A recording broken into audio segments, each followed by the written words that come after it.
मसँग चाहिँ फेरि पनि मैले अर्को ब्याग लिएर आएको छु। यहाँ देख्न सक्नुहुन्छ है, तपाईहरुले देखिहाल्नु भयो है। एकदमै राम्रो छ, यो मोटो बेल्ट छ, यसमा चाहिँ एकदमै राम्रो छ। यहाँ देख्न सक्नुहुन्छ है।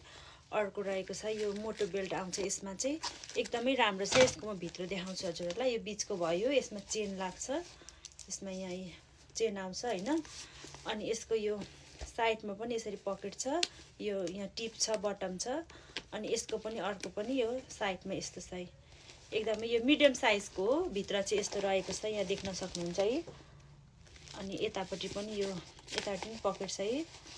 एकदमै राम्रो छ, मन पर्छ भने चाहिँ कन्ट्याक्ट गर्नु होला। भित्र यस्तो रहेको छ, एकदमै राम्रो खालको क्वालिटीको हो। मन पर्छ भने चाहिँ कन्ट्याक्ट गर्नु होला। यो चाहिँ राखेर होला यस्तो यो कुच्ची राखेको छ, यहाँ देख्न सक्नुहुन्छ है। मैले बोकेको यत्रो छ है, यत्रो छ। मन पर्छ भने चाहिँ कन्ट्याक्ट गर्नु होला, एकदमै राम्रो छ। मसँग चाहिँ अहिले 2टा पिस मात्रै रहेको छ।